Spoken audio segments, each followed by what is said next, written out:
कैसे हो सब। आप सबका स्वागत है हमारे चैनल पर लर्न स्पॉट। सो हम पढ़ रहे थे other essential elements of contract, जिसमें हम अनड्यू इन्फ्लुएंस के बारे में पढ़ रहे थे। सो आइए कंटिन्यू करते हैं इसे।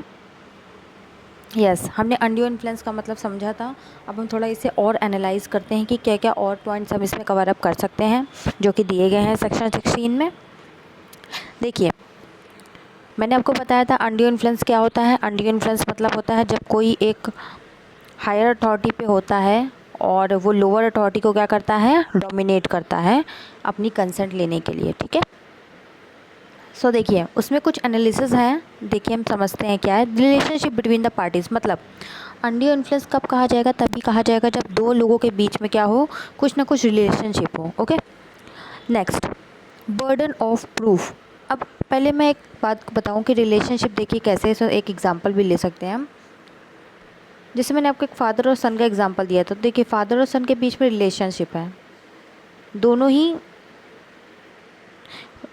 एक दूसरे से रिलेट करते हैं। और जैसे कि और भी एग्जांपल ले सकते हैं, मदर और सन या फिर डॉक्टर और patient. Okay, so there is a relationship होना चाहिए दोनों के बीच में। यस, जब देखिए बर्डन ऑफ प्रूफ मतलब कि अगर अनड्यू इन्फ्लुएंस हुआ है तो देखिए यहाँ पर प्रूफ किसको करना होता है कि आपने कंसेंट विदाउट अनड्यू इन्फ्लुएंस करी है। ये प्रूफ आ जाता है जिसने जो हायर अथॉरिटी पर होता है। मतलब मान लीजिए फादर ने अनड्यू इन्फ्लुएंस का इस्तेमाल करके अपने सन से, मैंने बताया था आपको कि वो ज़्यादा अमाउंट का साइन करवा लिया था बॉन्ड, तो यहाँ पे फादर के ऊपर बर्डन है कि वो ये प्रूव करे कि नहीं उसने अपना पावर का इस्तेमाल करके नहीं किया है ऐसा। उसने मतलब कि अपने बेटे से उसकी सहमति से करवाया है और उसने ऐसा कुछ बिल्कुल फ्रॉड तो नहीं कह सकते हैं यहाँ पर, बिल्कुल अपना अनड्यू इन्फ्लुएंस इस्तेमाल नहीं किया है। Okay, next, the object must be to take the undue influence. यहाँ पर देखिए क्या हुआ, यहाँ ये कह रहे हैं कि जब कोई कॉन्ट्रैक्ट है, अब देखिए कॉन्ट्रैक्ट में कंसेंट तो ज़रूरी है लेना, लेकिन यहाँ पे ये कह रहे हैं कि कंसेंट जो ले रहे हैं वो अनड्यू इन्फ्लुएंस से नहीं ली गई है। ये साबित करना किसके ऊपर है, जिसने जो हायर अथॉरिटी पर है। ओके, नेक्स्ट यहाँ पे बोल रहे हैं कि object must be to take the undue influence, मतलब कॉन्ट्रैक्ट से कुछ ना कुछ ऐसा आना चाहिए निकल के बाहर कि ये दिखाई दे कि सामने वाले को फ़ायदा हो रहा है, जिसने मतलब जो हायर अथॉरिटी पर है और जिसने कंसेंट ली है अनड्यू इन्फ्लुएंस का इस्तेमाल करके, तो उसको फ़ायदा हो रहा है। Okay, next, position to dominate the will. यहाँ पर देखिए क्या आ रहा है, position to dominate the will का मतलब यहाँ पर इसको थोड़ा समझते हैं हम।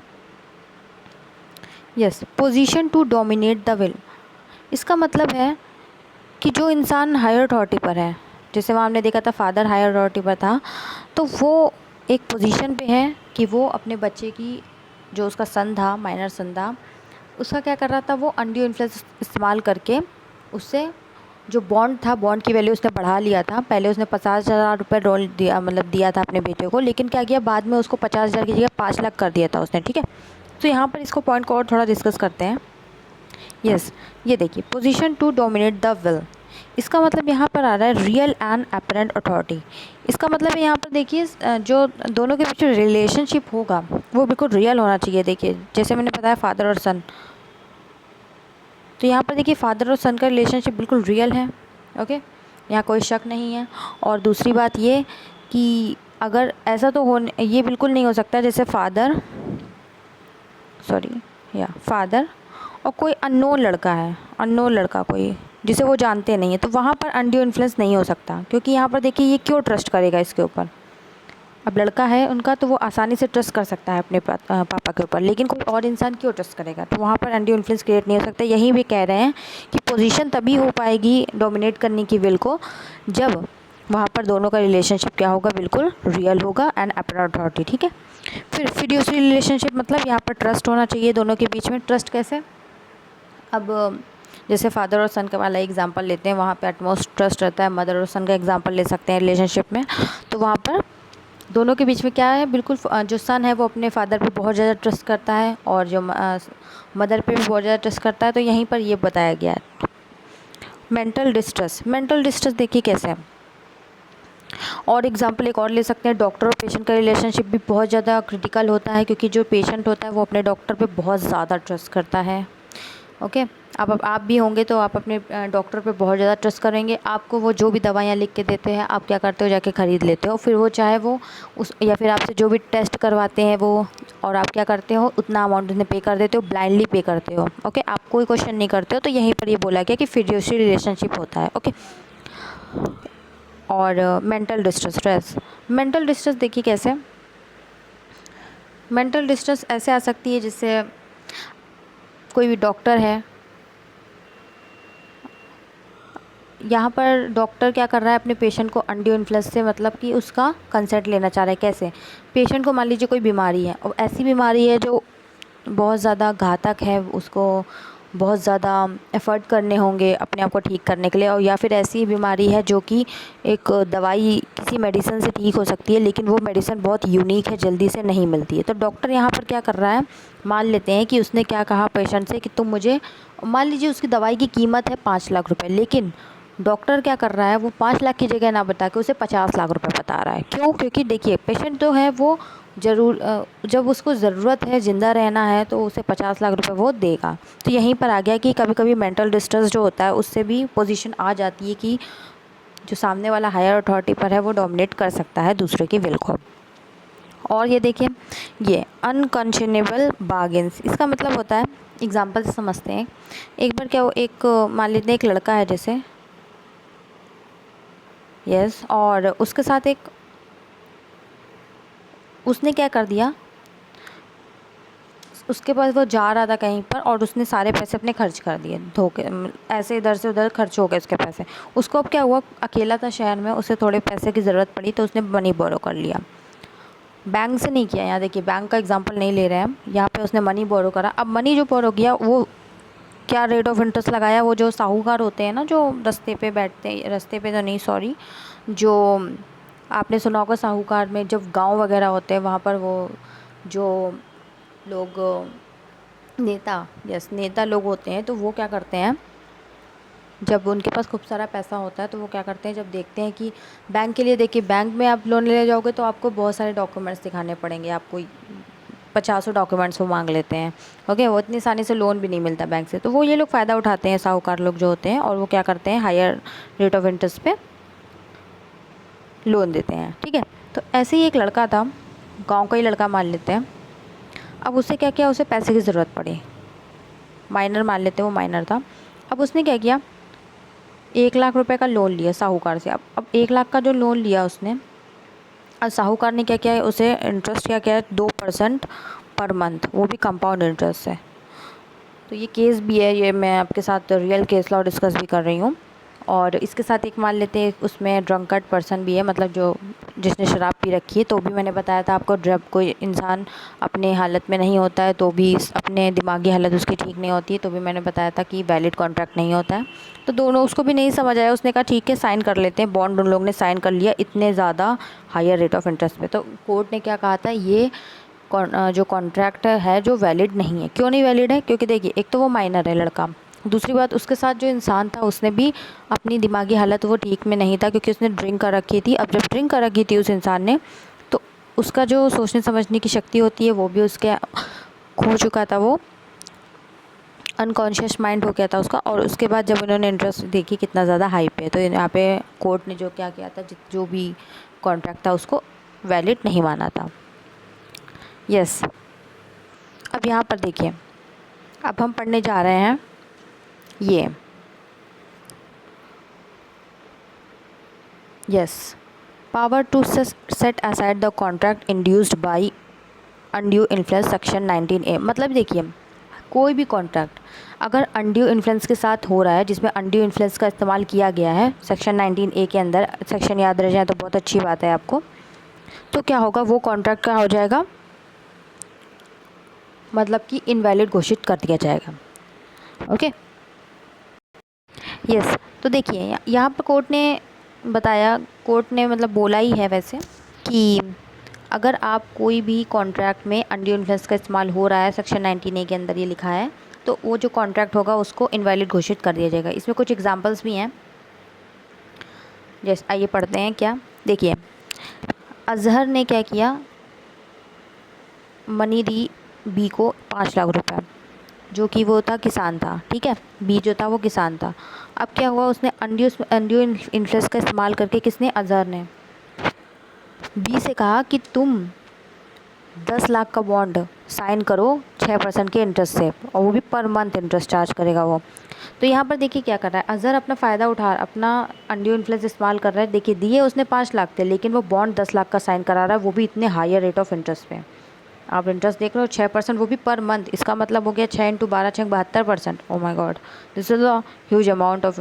तो यहाँ पर क्या किया कोर्ट क्या कर सकती है, इसको क्या कर सकती है, 19A के अंदर अपनी पावर का यूज़ करके बी को कहेगी कि आप 5 लाख ही रुपये दीजिए, ओके, और जितना उसमें इंटरेस्ट लग रहा है आप उसी हिसाब से दीजिए, जो भी उस टाइम करंट चल रहा होगा।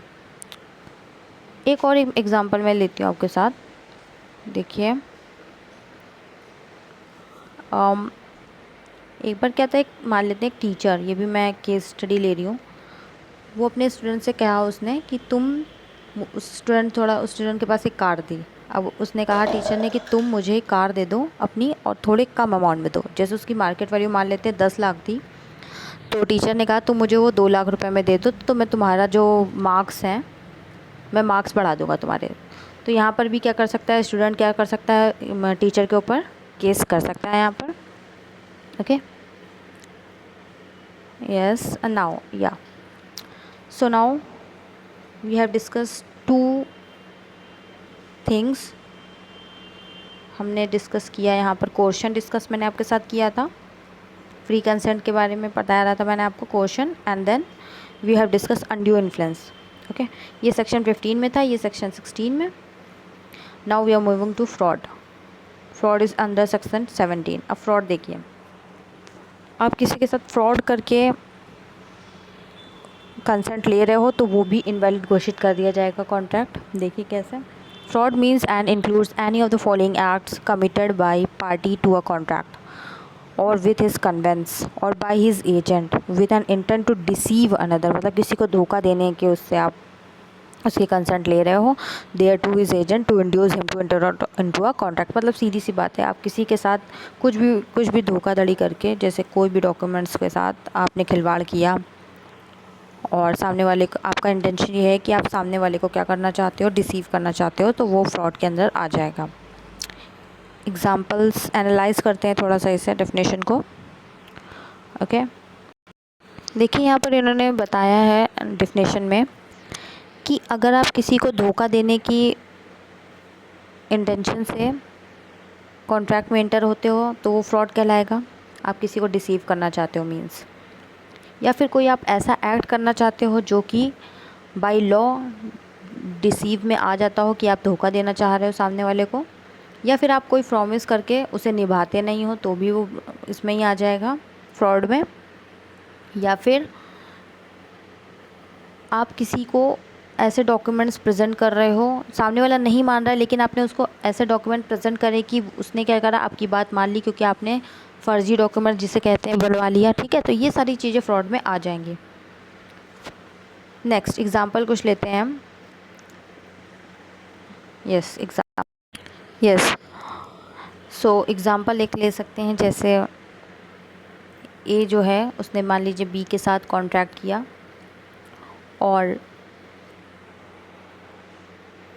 इससे कहा बी से कि तुम मुझे 5 लाख रुपए दो उधार पे। 50 हो गए, नहीं 5 ही लाख है, ठीक है, हाँ, 5 लाख रुपए दो तुम मुझे उधार पे, मैं तुम्हें 6 महीने के बाद विथ इंटरेस्ट वापस कर दूंगा। अब बी ने 5 लाख रुपए दे दिए, और ए क्या था, चोर निकला, और वो 5 लाख रुपए लेके भाग गया। तो यहाँ पर ये फ्रॉड आ गया।